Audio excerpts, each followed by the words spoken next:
Bonsoir à tous, merci de nous rester fidèles. Tout de suite le sommaire de votre journal.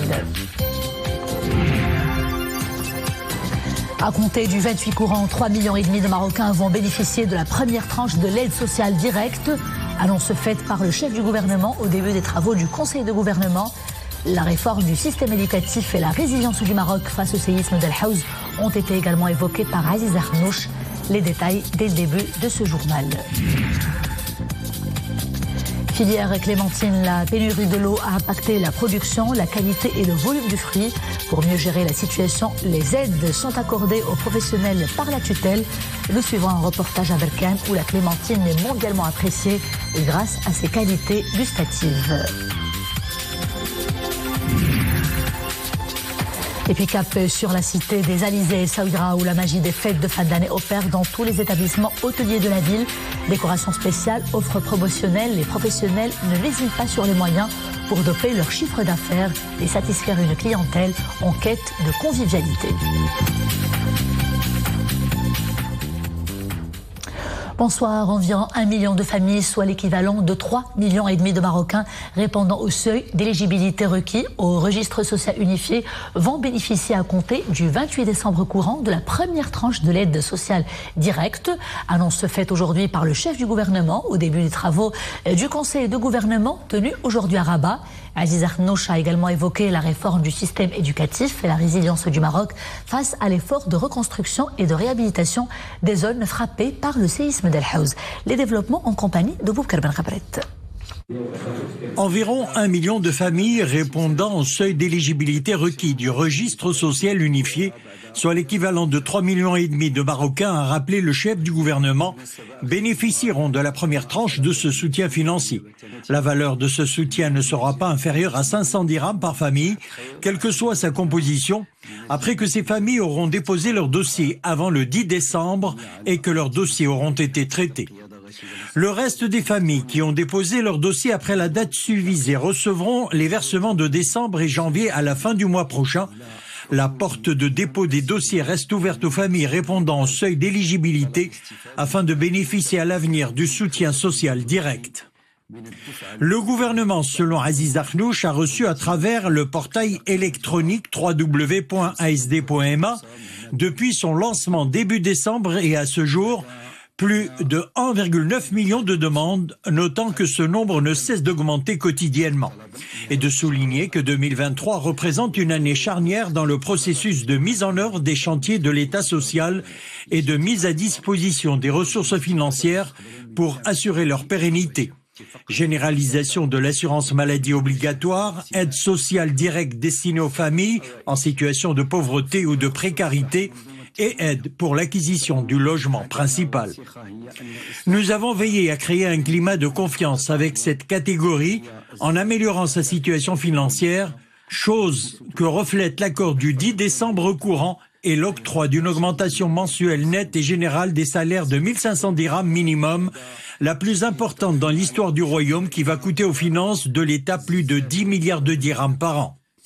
Aziz Arnouch a souligné qu'à la faveur des hautes instructions royales, le gouvernement a réussi à transformer en opportunité les défis engendrés par le séisme d'El Haouz en veillant sur l'opération de reconstruction et de développement des provinces touchées et de noter que conformément aux hautes orientations royales, le royaume a fait montre d'une grande capacité de résilience face aux différents défis. Le gouvernement a également adopté un projet de décret relatif à la régulation du secteur de l'électricité et à la création de l'autorité nationale de régulation de l'électricité. Adoption également aujourd'hui d'un projet de décret relatif au permis de foreur. La commission ministérielle et les syndicats de l'enseignement les plus représentatifs sont parvenus à un accord sur les amendements touchant aux aspects pédagogiques et financiers du statut des fonctionnaires du secteur de l'éducation nationale. Annonce faite aujourd'hui à Rabat par le ministre de tutelle, Chakib Ben Moussa, qui a précisé que les résultats des réunions tenues entre les deux parties seront inclus dans un accord qui sera signé demain mardi. De leur côté, les représentants des 5 syndicats de l'enseignement les plus représentatifs ont noté que la dernière réunion était l'occasion de trancher sur tous les amendements liés au statut en examinant exhaustivement l'ensemble de ces articles.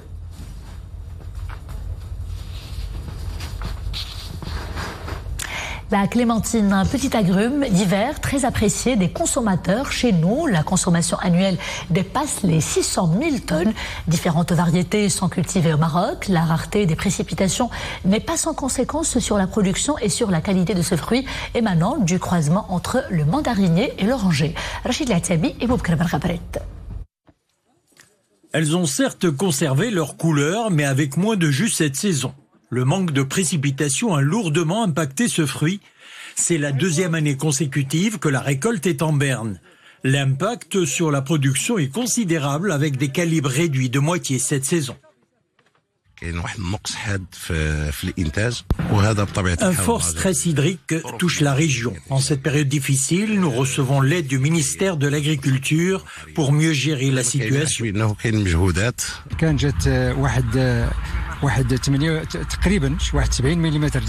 Les précipitations des mois d'octobre et novembre, dont le cumul a avoisiné les 70 mm, a sauvé plus ou moins la saison. Cela s'est ressenti sur la production.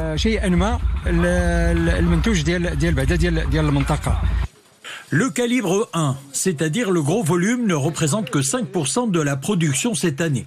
Les calibres 4 et 5 couvrent la majeure partie de la récolte. Malgré le stress hydrique à Berkane, l'eau peut être retrouvée encore à une profondeur de 100 mètres. Pour faire face, les agriculteurs ont trouvé la solution pour mieux irriguer leurs vergers. Nous avons décidé d'opter pour une gestion rationnelle de notre exploitation. Sur les 300 hectares dédiés aux agrumes, nous avons décidé d'en irriguer que 125 pour mieux gérer l'utilisation de l'eau.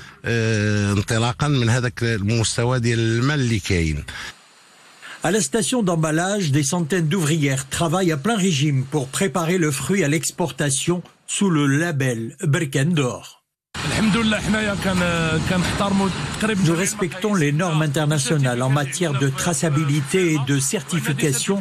Nous avons acquis le référentiel de qualité Global Gap et BRC.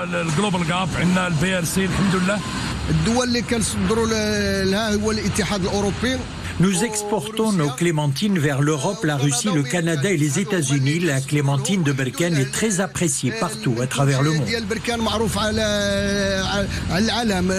Les exportations prévisionnelles d'agrumes pour la campagne 2023-2024 sont estimées à environ 500 000 tonnes, une hausse de 10% par rapport à l'année dernière. Le Maroc produit plus de 2 millions de tonnes d'agrumes par an. En cette période de fin d'année, les unités hôtelières rivalisent de formules spéciales et de créativité pour séduire les visiteurs avec des offres attrayantes. Les restaurants sont logés à la même enseigne. Les professionnels du secteur proposent des menus pour tous les goûts à l'occasion des fêtes de fin d'année où la demande explose. Exemple à Essaouira avec ce reportage d'Abdelghani Tahraoui sur un récit de Zakaria Mokrimbillah. Aussitôt l'entrée de cette unité hôtelière de la cité des Alizés franchie, nous sommes happés par l'ambiance festive des lieux. Sapins étincelants, guirlandes multicolores et autres décorations lumineuses confèrent au lieu une sorte de magie. Comme chaque année, nous avons préparé nos différents thèmes, à savoir Festive Season. Et nous attendons avec impatience nos clients qui viennent un peu de partout du monde, à savoir les Français en particulier, et bien sûr nos Marocains, nos chers Marocains. Et au niveau de la ville, c'est vraiment très très diversifié. On est là pour passer les fêtes, mais c'est pas la première fois qu'on vient là. C'est la troisième fois qu'on vient ici à Bab el-Rih. On adore l'endroit, l'esthétique, le design, l'architecture des lieux, la plage. Et donc on va passer les fêtes ici. Chez les restaurateurs, les chefs cuisiniers et pâtissiers rivalisent de créativité pour flatter les papilles. Des menus alléchants entre plats marocains et méditerranéens particulièrement. Les menus spéciaux fêtes de fin d'année, bûches et autres plats typiques sont au rendez-vous.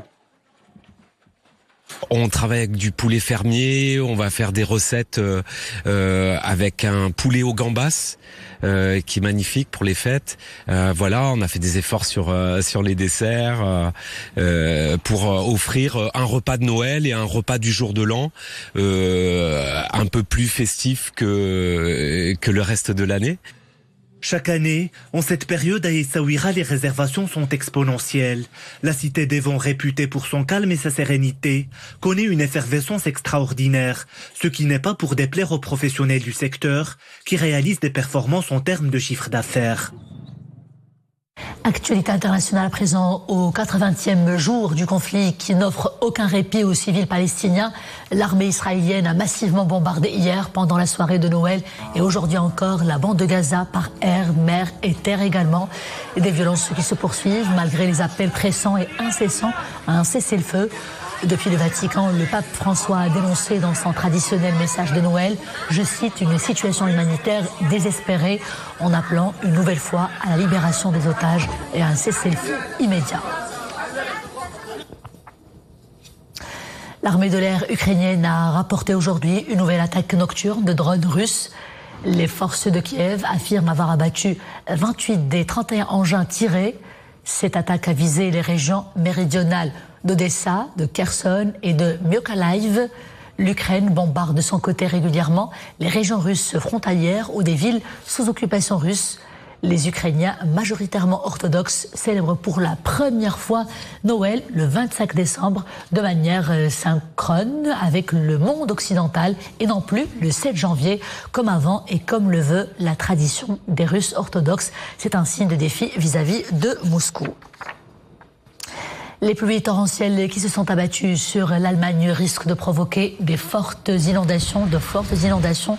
L'alerte a été lancée aujourd'hui par les autorités allemandes qui appellent les citoyens à redoubler de vigilance, surtout dans les régions à haut risque, notamment le nord de l'Allemagne.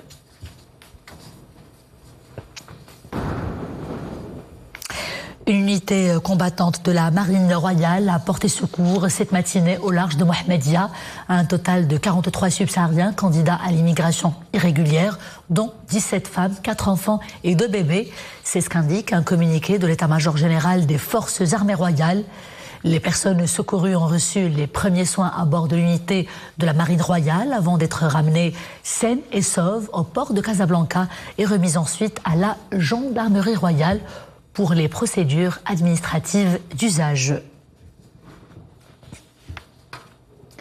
L'Agence nationale de réglementation des activités relatives au cannabis a délivré jusqu'à fin novembre dernier 609 autorisations sur 1063 demandes examinées et traitées.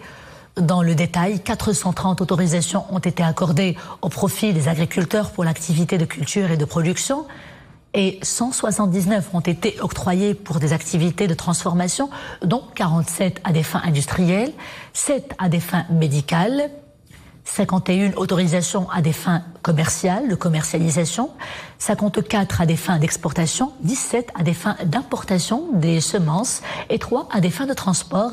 Et ces autorisations ont concerné 82 opérateurs, 7 établissements pharmaceutiques, 13 coopératives, 45 sociétés et 17 personnes physiques.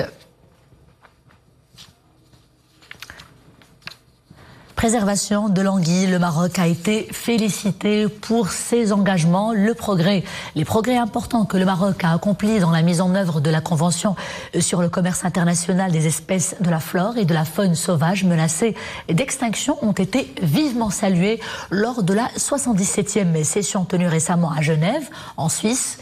Les efforts consentis dans ce sens par le Maroc concernent tous les aspects qui sont liés aux règles de valorisation durable, au suivi scientifique ainsi qu'à la lutte contre le braconnage et le commerce illégal de cette espèce menacée. En cette période de fin d'année, pour la toute première fois au Maroc, l'association Bahri Dimaklin organise ce que l'on appelle la Blue Santa, traditionnellement organisée au Japon pendant la saison estivale. Cette action citoyenne pour la préservation des océans implique les enfants, une manière de sensibiliser les générations montantes à la protection des écosystèmes marins. Au programme, nettoyage des plages, recyclage d'objets usés, ateliers artistiques et activités sportives, le tout dans une ambiance bon enfant. Abdelrahim Ziane, Youssef Meziani et Dominique Orlando. Ils ont bravé les températures presque glaciales de ce début de saison hivernale, ce qui pour leur très jeune âge est évidemment déjà à saluer, à applaudir même, car s'ils sont ici réunis ce matin avec leur très joli chapeau bleu de Papa Noël, c'est pour la très bonne cause environnementale. Donc en gros, le concept, c'est que le Père Noël rouge, il offre des cadeaux aux enfants. Le Père Noël bleu va offrir aux enfants un océan bleu propre et des plages propres. On a ramassé plus de 450 kilos de déchets, on a eu 50 participants.